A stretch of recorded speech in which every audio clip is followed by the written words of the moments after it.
درود به شما دوستان عزیز، امیدوارم حالتون عالی باشه و هر جا هستین شاد باشید. با این آموزش جذاب یعنی دانلود، نصب و راه اندازی نرم افزار آرشیکد 29 در خدمت شما عزیزان هستیم، اونم در تاریخ 1/10/2025 که عرضه شد.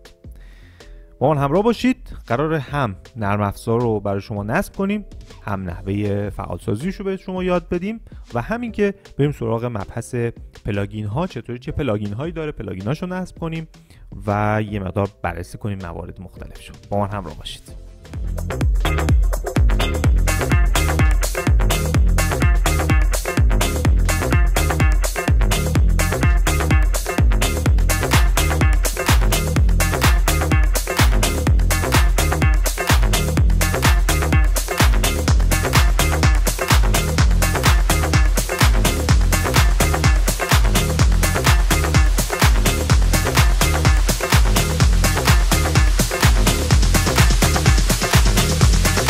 خب دوستان عزیز، آرشیکد 28 به بعد که انقلاب جدیدی در زمینه هوش مصنوعی ارائه کرد و توی 29 خب قطعا خیلی بهتر شده مبحث هوش مصنوعی.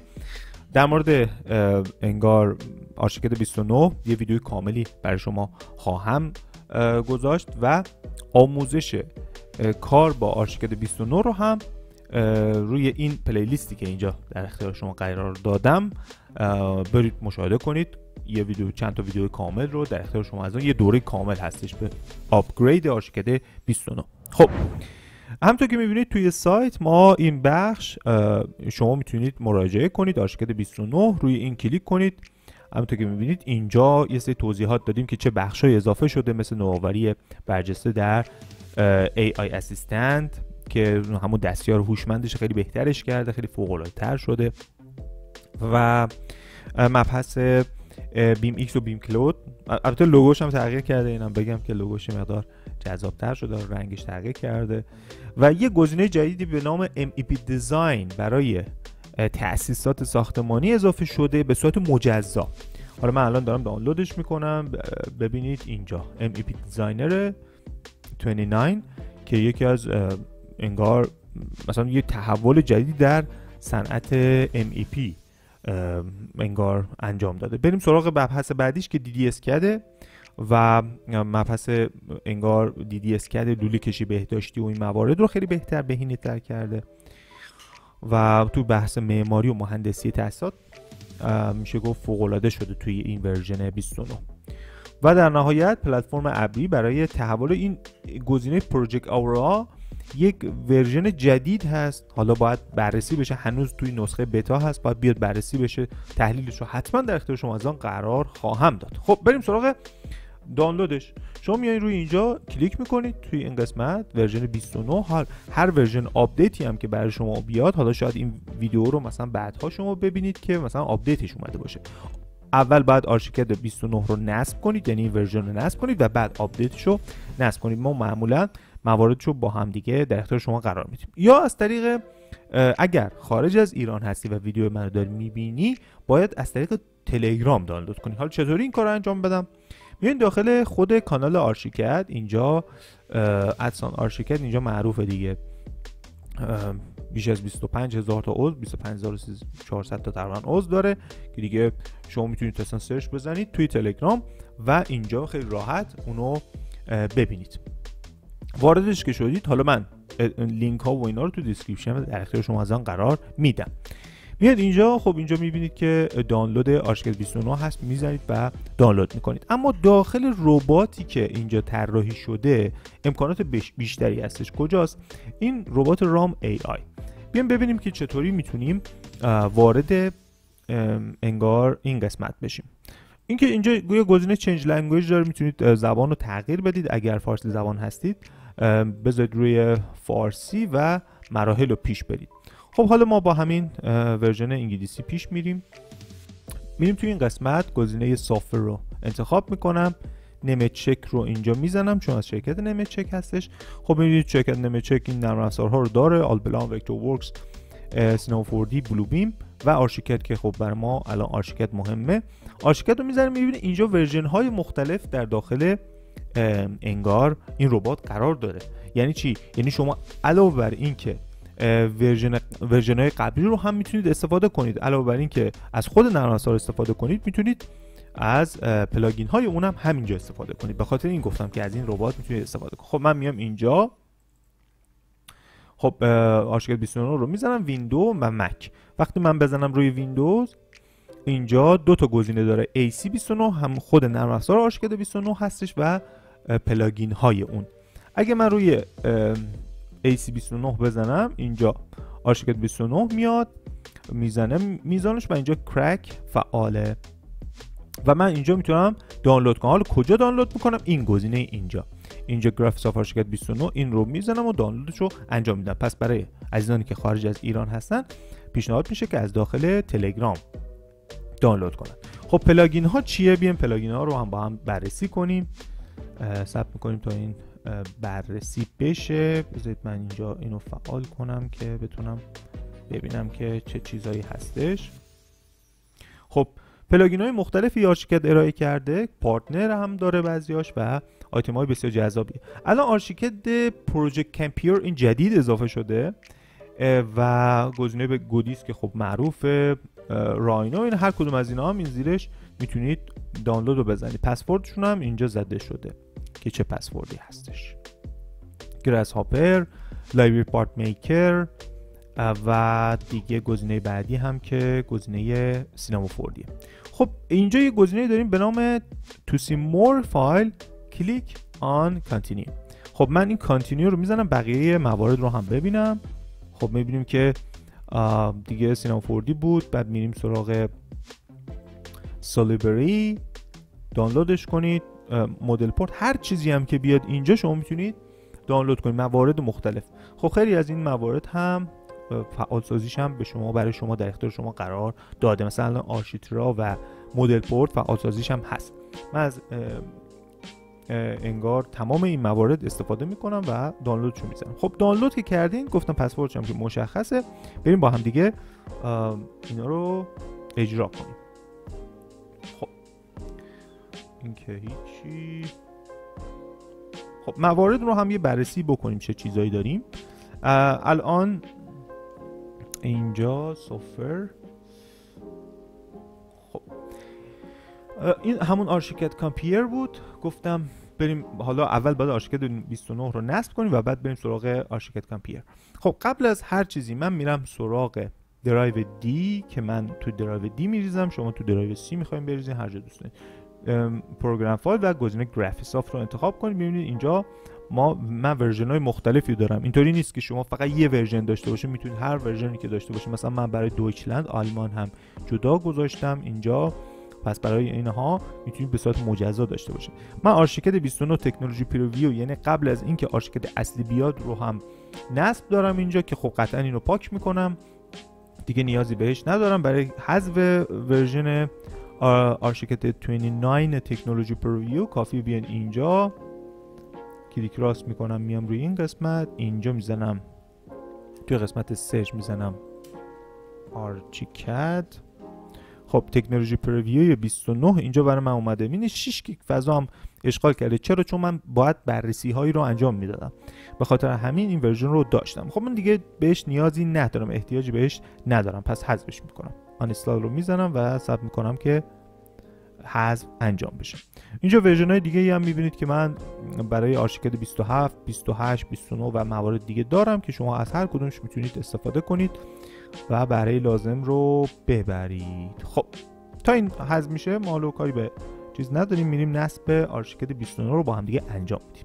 با من همراه باشید.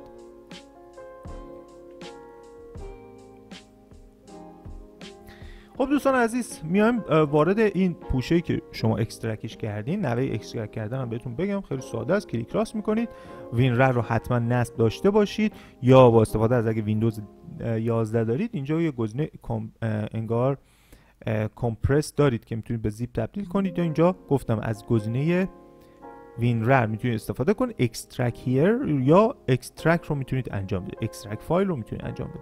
خب اکسترکتش که کنید، فایل در اختیار شما قرار خواهد گرفت. خب ستاپ رو من ابتدا ران ادمنستریتور میکنم، کلیک راست میکنم روی ستاپ و ران ادمنستریتور رو میزنم، ثبت میکنم تا صفحه اصلی برای من ظاهر بشه. خب اینم آنستالش تموم شد، میبینید که دیگه اینجا نیست، ما دیگه بهش احتیاجی نداریم.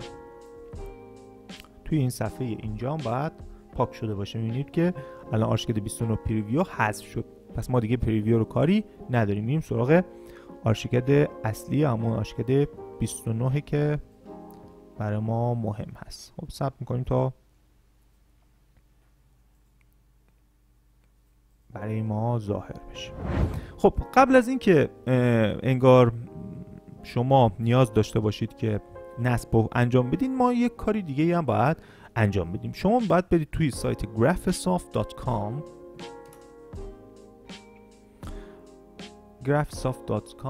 حالا من الان اینو نیاز ندارم، این الان اومد برای نصب. اینجا حتما چیکار کنید؟ لاگین رو انجام بدید. حالا من توی مراحل نصب بهتون میگم چطوری انگار لاگین رو انجام بدید. من الان لاگین شدم، بذارید من الان یه بار خارجش بشم تا بتونید راحت. خب اینجا ساین این رو میزنید. اینجا میگه که اگه خب انگار گرافیسافت آیدی دارید که هیچی، اما اگر ندارید حتما کرییت گرافیسافت آیدی رو بزنید، اطلاعاتون رو وارد کنید و در نهایت این دوتا تیک رو بزنید و کرییت رو بزنید که یک انگار گرافیسافت آیدی داشته باشید. این نکته بسیار مهمی بود که باید بهتون میگفتم. خب الان گزینش اومد، نه next I accept next. اینجا میگه تو درایو کجا میخوای؟ من تو اون درایو سیمپوره درایو دی رو در نظر میگیرم، هیچ اشکالی هم نداره. مثل شرکت گرافیسافت نیست که مشکل داشته باشه، شرکت انگار اتودسک نیست که مشکل داشته باشه. خیلی راحت شما میتونید توی این مسیر نصب بکنید. خب next و next، خیلی راحت، اصلا چیز خاصی نداشت تا اینجا. حالا شاید باورتون نشه ولی خیلی ها هستن که همین مرحلهش هم نمیدونن، یعنی همین مرحله ساده next رو هم نمیدونن چطوری نصب کنن. خب اینم به احترام همون عزیزان من بهشون گفتم که چطوری نصبش رو انجام بدم. همونطور که میبینید داره نصب میشه، بستگی به سرعت سیستم و هاردی که دارید داره و سرعت نصب سیستمتون. این نصبش انجام میشه، کاری هم نداریم. یه فایلی داره اینجا به نام کرک، ما اینجا انتخاب میکنیم، کلیک راست میکنیم، کپی رو میزنیم. دقت کنید اگر ورژنتون آپدیت باشه، یعنی اگر مثلا ورژن الان 3000 بعدی مثلا 4000 بیاد، ورژن 4000 که دارید نصب میکنید، خیلی دقت کنید ورژن 4000 رو باید کرکش رو بریزید و نه ورژن 3000 رو. مثلا کرک یعنی در اصل آرشیکد 29 ورژن 4000 رو نصب میکنید، کرک داخل اون رو انگار استفاده میکنید. خب من اینجا کپی میکنم و توی محل نصب که میشه در اصل اینجا میبینید گزینه آرشیکد 29 الان اومده و اینجا من باید اونو پیست کنم. اما کی باید این کار رو انجام بدم؟ زمانی که این کارش تموم بشه. ثبت میکنم تا کامل نصبش انجام بشه. خب همونطور که میبینید کار تموم شد و نصب انجام شد. حالا من create آرشیکد 29 دسکتاپ با شورتکات رو میزنم، باشه، next رو میزنم و finish، تمام. حالا من اینجا اون مواردی که کپی کرده بودم، یعنی فایل های داخل پوش کرک رو پیست میکنم اینجا، replace رو میزنم و تمام. خب یه نکته‌ای که باید بهتون بگم برای نصب اینه که حتما میرید توی گزینه فایروال ویندوزتون، میتونم من از اینجا سرچ بزنم فایر، میدید اینجا گزینه Firewall and Network Protection. باید چیکار کنید؟ توی قسمت Virus Theater اینجا Manage این گزینه ها رو همه رو آف کنید، هرچی بود آف رو بزنید. چرا؟ چون دیگه کرک براتون نمیشه. اگه میخواین کرک انجام بشه باید حتما اینا رو آف کنید. پس توی گزینه Virus and Threat Protection Setting این کار رو بعد انجام بدید. اوکی. خب من فایل ها رو نصب کردم، حالا میرم سراغ خود نرم افزار. اول نرم افزار رو اجرا میکنم و بعد پلاگین ها رو براتون انگار اجرا میکنیم. بریم نرم افزار رو اجرا کنیم. من پنجره دی رو بزنم که اینجا داشته باشم. ببینید که ورژن 29 اومد اینجا. من اینو میبرم اینجاش، روش کلیک راست میکنم، ران از ادمنستریتور میزنم تا انگار به به چقدر خوشگله این ورژن جدیدش. از این تم رنگی آبی استفاده کرده. خب من اینجا چون یه بلاکین دارم اینو الو میزنم که بهش وصل بشه. دوست دارم که آرشیکد اتصالاتش انجام بشه، هیچ اشکالی نداره.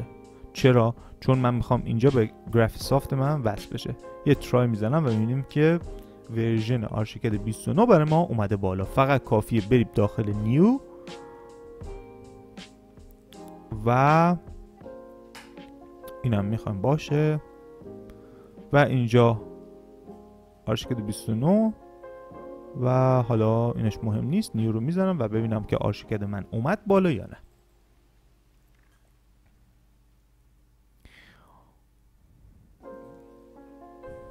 خب به همین راحتی و به همین خوشمزدگی من الان آرشیکد رو دارم، آرشیکد ورژن 29 بدون هیچ مشکلی. فقط نکته‌ای که هستش اینم که اون تور مجازیه که جدیدن اضافه شده، گفتم آموزش رو کامل دادم، بازم لینکشو این بالا میذارم، حتما برید واردش بشید و امکانات جدید آرشیکد 29 رو ببینید.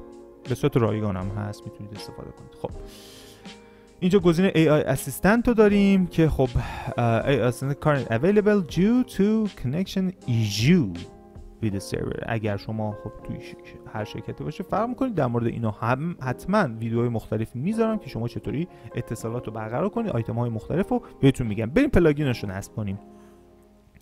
بریم پلاگین آرشیکد 29 رو نصب کنیم تا بتونید از امکانات جدید پلاگین های اون استفاده کنیم. خب اولین چیزی که من نصب میکنم معمولا گودیس هست. گودیس رو دابل کلیک میکنم، ثبت میکنم تا فایلش بیاد. یه نکته‌ای که هستش این که شما تو همون ربات که گفتم میتونید ورژن در اصل برای مک هم دانلود کنید. این هم نکته بسیار مهمی بود که باید بهتون میگفتم. خب این تمام، فینیش. گزینه بعدی گزینه سینما 4D هستش که اینو نصب میکنم.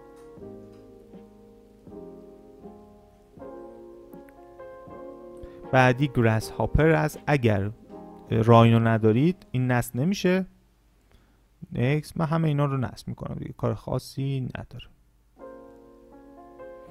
گزینه بعدی IFC هستش که ببینید ورژنی که دارم با گراسهافر آرشیکد من نمیخونه. اینو نکته ایه که گفتش. خب گزینه بعدی لایبرری پارت میکر، گزینه بعدی هم سولیبری. اینا رو باید حتما نصب کنید، ورژن هایی که مورد نیاز شما هستش. خب IFC Exchange 25 هم من دارم که شما میتونید 25 آخرین ورژنشه که میتونید اونم نصب کنید. خب من اینم نصب کنم. بریم سراغ نصب چند تا پلاگین سخت‌تر. اینا که ساده بود، کار سختی نداشت. کامپیر رو هم نصب میکنیم. کامپیر رو کجا نصب کنیم؟ خیلی مهمه. ببینید اگر شما گزینه ویندو میکسدان رو بزنید، من الان اینو اوپن کنم، اینجا میتونم نصب رو انجام بدم. ببینید yes. اینجا میاد نصب رو انجام میده. خب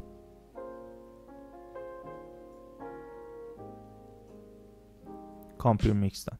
خب اینجا میاد شما باید لاگین کنید توی کامپیر میکسدان، این دوتا بین این دوتا رو انگار انجام بدید. فقط من باید لاگین رو انجام بدم، یه بار ترای کنم. این همون گرافیسافت آیدیه که بهتون گفتم. حالا من اینجا اینو تایید کردم. یه بار اینو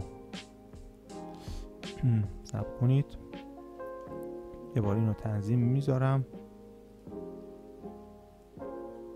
اگر وصل نشد یه کار دیگه میکنیم. وصل شد. خب من میام گرافیسافت آیدی خودم رو بهش میدم. خب اتصال برقرار شد. من الان به راحتی میتونم از آرشیکد پروژه کامپیر که حتما ویدیوی کاملترش رو برای شما میذارم انگار در اختیار شما از آن قرار خواهم داد. خب اینم از این لایبرری پارت میکر هم نصب کنیم. گزینه بعدی گزینه، البته این رو ما میتونیم توی آرشیکاد 29 ببینید گزینه این APX رو کپی کنیم، بیایم توی اینجا توی پروگرام فایل آرشیکاد 29 بیایم توی قسمت ادانز، توی قسمت استاندارد میتونیم هم تو قسمت استاندارد اینو بریزیم، هم تو قسمت، اجازه بدید ببینم این فایلش میتونه مربوط به اکستراز باشه، اکستراز میتونم تو قسمت اکستراز بریزمش، پیست. اینو من اومدم اینجا پیستش کردم، اینم که فینیش. خب یه بک میزنم، بریم سراغ آرشیترا، نصب آرشیترا. اینو نصبش میکنم، ران از ادمنستریتور. تمامی پلاگین ها رو دارم برای شما نصب میکنم که دیگه بدون چطوری از این پلاگین ها استفاده کنید. خب ورژن انگلیسی، نکست میگه کدوم ورژن داری استفاده میکنیم. من آرشیکاد 29 رو انتخاب میکنم. میتونید توی ورژن های دیگه هم این کار رو انجام بدین، من فعلا فقط میخوام توی آرشیکاد 29 این کار انجام بشه. فینیش رو میزنم. حالا کرک، خب APX اورجینال، اوکی، کنترل C، میریم توی ببینیم کجا ریخته. سولوبری، ریویت، گودیز، GDL، اکسترا، آرشیترا رو انتخاب میکنم. خب میبینید که اینجا لایبرری هاش ما کاری نداریم، همینجا فایل رو پیست میکنم. این باید بیاد بشینه روی این یکی. خب یه فایل اورجین اینجا داره، اورجین APX. خب اینو ما نیاز نداریم، این فایل اورجینالشه اگه اشتباه نکنم. آره، چون ما فایل دیگه ای نداریم، ما اینو دیگه نیاز نداریم، میتونیم اینو پاک کنیم. حالا باشه، هم اشکالی نداره. خب بک میزنم.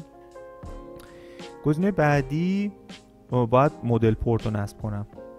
مدل پورت، اکسترکت، اوکی، میبندیم اینو. این فایل اینجا ریدمی و ایناشو کاری نداریم. مدل پورت، کل فایل مدل پورت باید بره داخل یه پوشه ای. الان نگاه کنید اینجا هم ریدمی اینستالیشنش هست. بذارید من اینجا برای شما بیارم. Welcome installation, move or copy in your folder to add-on folder. همین میبرید داخل فقط add-on folder. این دیگه اینجا قرار داده میشه. خب من اینو ببرم داخل add-on folder. همینو کپی، کنترل C، توی ادان پیستش میکنم. تمام. این دیگه همینجا تو همین بخش اولش هست و دیگه نکته دیگه باقی نمونده، فقط اینکه فایل کرکش هم اجرا کنیم. این فایل برامون مهمه. کپی، اینجا پیست میکنیم. تمام. این دیگه اومد روی این قرار گرفت. خب بریم آرشیکاد رو اجرا کنیم ببینیم چه اتفاقی افتاد. آرشیکاد ران ادمنستریتور. اولین بار که اجرا میکنید آرشیکاد رو بهتر ران ادمنستریتور رو بزنید و بعد برید سراغ مباحث بعدیش. گفتم اگر احیانا لاگین نتونستین بکنید حتما انگار یه آی پی ثابت تهیه کنید یا میتونید از انگار VPN استفاده کنید. خب اینجا شما میتونید از آیتم های مختلف استفاده کنید. من این فایل رو نیو میزنم تا این فایلمون بیاد. نیو. خب ببینید این بالا ما هم ابتار سولوشن رو داریم که محصولات ابتار رو شما میبینید که همین آرشیترا بود و مدل پورت رو میبینید. در مورد اینکه این پلاگین ها چی هست و چطوری هستش من توی دوره شماره 5 کامل توضیح دادم. مثلا کاربری تمامی این پلاگین ها توی قسمت رام دوره میاد اینجا و توی دوره شماره 5 که الان میشه دوره شماره صفحه بعدی، توی صفحه دوم دوره آموزشی شماره 5 میتونید بهش مراجعه کنید. کجاست؟ این دوره شماره 6، این دوره شماره 5. یعنی تمام پلاگین ها رو من میام توی این دوره شماره 5 به شما آموزش میدم. همین الان هم تخفیف خورده اگه به فرصتش بشید. البته این قیمت ها هر لحظه تغییر میکنه دیگه، اینو در نظر داشته باشید. خب اوکی. دیگه بحثی باقی نمیمونه. حتما از این ورژن هم استفاده کنید و لذت ببرید. میبینید ورژن کاملا کرک شده و قابل استفاده هست. همچنین مدل پورت ادیتور برای شما در دسترس هست. میتونید هر گزینه‌ای که دوست داشتید استفاده کنید. ورژن آخرین ورژن رو ما در اختیار شما از آن قرار میدیم. خب میمونه 2 تا آیتم دیگه، نصب MEP دیزاینر و نصب کاتالوگ ها. با کاتالوگ ها با من همراه باشید، بهتون آموزش بدم چطوری کاتالوگ ها رو نصب کنید. خب کاتالوگ ها تموم شد. حالا من برای اینکه از این فایل استفاده کنم باید این فایلش رو اکسترکت کنم. چطوری؟ خب اول از همه میام اینجا اکسترکت رو میزنم، اوکی، ثبت میکنم تا اکسترکتش انجام بشه. خیلی دقت کنید که کاتالوگ 29 اینت 3000 این حتما باید باشه، ورژن دیگه رو نصب نکنید. خب میاریم داخل اینجا. حالا این گزینه لایبرری، حالا ورژنش هم اوکی، ولی این گزینه لایبرری پک رو شما باید کپی کنید. کجا بریزید؟ من میریزم داخل اینجا، یه بک میزنم، یه دونه دیگه. خب اینجا ما یه گزینه داریم به نام آرشیکد لایبرری پکیج. ببینید اینجا پکیج مختلف آرشیکد رو داره. خب دوستان اگر به این صورت اد نشد، کافیه یه روش دیگه، معمولا ورژن 28 خیلی راحت‌تر تو این قضیه اد میشد. من از این طریق میام فایل، اینترپرابلیتی، گزینه اینترپرابلیتی و البته عذرخواهی میکنم لایبرری اند آبجکت رو انتخاب میکنم، لایبرری اند آبجکت رو انتخاب میکنم، اد گرافیسافت آرشیکد 29 ادیشنال سورفیس که داخلش رو خالی کردم گذاشتم توی آرشیکد لایبرری پکیج. اینجا نیم بر اساس سایز این گزینه رو انتخاب میکنم، اوپن. الان دیگه این گزینه ادیشنال رو هم دارم، اپلای اند ریلود رو میزنم، ثبت میکنم تا ریلود انجام بشه. یه بار که این کار انجام بشه کفایت میکنه، بعد دیگه نیازی نداره که موارد دیگه. اوکی رو میزنم. خب حالا اگر من اینجا سورفیس رو انتخاب کنم و میبینید سورفیس ها، اینجا نیو رو بزنم، لایبرری آرشیتکچر، اینجا ادیشنال لایبرری برای من اضافه شد. یعنی کلی لایبرری ها جذاب برای آرشیکد هستش که اینا رو شما ندارید. و یه موضوعی هم که هستش، اگه بخواید خودتون بگیرید اینو، ببینید الان من بخوام اینجا بگیرم، این گزینه Additional Surface Catalog رو باید بزنم. اگر این کارو بکنید بیاید تو سایتش میگه باید شما پریمیوم داشته باشید، پارچیز کنید. حالا هزینه‌اش و اینا رو دیگه بماند که چقدر قیمتشه، پس باید برای خرید باید بکنید، ولی من در اختیارتون قرار دادم. پس اینم ادیشنال بود که توضیح دادم و دیگه همین، اینم از این. فقط یه مورد دیگه راستی، آرشیکد MEP هم دانلودش تموم شد. من حالا اونم به شما بگم چطوری نصبش بکنید. MEP دیزاینر رو دابل کلیک میکنم و شروع میکنم به نصبش. آرشیکد رو هم میتونید ببندید. خب میبینید MEP دیزاینر ورژن جدیده. گفتم نصبش به چه صورته. next رو میزنم، I accept next. درایو C میگه، من میگم نه، درایو D. این متفاوت، جدا نصب میشه. next typical next. میبینید که همچین چیزیه، یعنی شما به راحتی میتونید به دنیایی از انگار کار با MEP دیزاین کار کنید و لذت ببرید و استفاده کنید. فوق العاده است. یعنی الان نگاه کنید این تصاویری که اینجا میبینید آدم شگفت زده میشه از امکانات ورژن جدید آرشیکد 29 که MEP دیزاینر رو اضافه کرده. دیگه الان داخل خود آرشیکد به صورت روتین نیستش، یعنی به صورت مجزا اومده یه MEP دیزاینر رو گذاشته. همه این موارد رو من داخل همون ربات قرار میدم، در اختیار شما از آن قرار بدم. میتونید خیلی راحت دانلودش کنید و استفاده کنید. حتما دیسکریپشن رو بخونید که کلی اطلاعات هم باز اونجا میذارم. معمولا هم کامنت بذارید برای من، حتما من اونجا باز پاسخ شما رو خواهم داد. این گزینه کرییت رو میزنیم، next finish. اینم اینجا اجرا شد. من برای اینکه اجراشم بکنم شما ببینید به چه صورته، دابل کلیک میکنم و این رو اجراش میکنم، ثبت میکنم تا این ورژن MEP دیزاین را هم اجرا کنم. پس این دوتا، هم آرشیکد رو به شما یاد دادم، هم MEP رو به شما به صورت کامل آموزش دادم که به چه صورت پیش برید. اینا هم نیو میزنه. خب یه موضوعی که هستش این بحث کرکشه، چون کرک نداره فعلا من راندمو میکنم. حتما در مورد نحوه فعال سازیش در جلسات بعدی صحبت خواهم کرد و که بتونید شما راحت تر بتونید از این ورژن استفاده کنید. می‌بینید که این تمپلیتشه، تمپلیت MEP حالا خودش، حالا من دیفالت میذارم و ثبت میکنم تا ورژنش بیاد ببینید چطوری. البته این ورژن دمو، حتما منتظر کرکش باشید که من در اختیار نحوه فعال سازیش هم کامل به شما از آن خواهم گفت.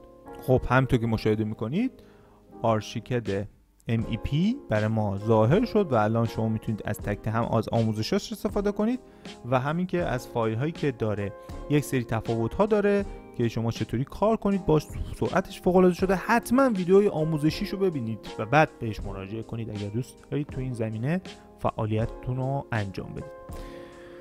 خب دوستان عزیز، امیدوارم که از این آموزش هم لذت برده باشید. هر سوالی داشتید میتونید بپرسید توی کامنت ها. ورژن های جدید، پلاگین های جدید همه میاد به همین صورت نصب میشن. اگه سخت بود براتون نصب شدنش حتما توی کامنت ها بپرسید، ما بهتون یا ویدیو میگیریم یا همونجا راهنماییتون میکنیم.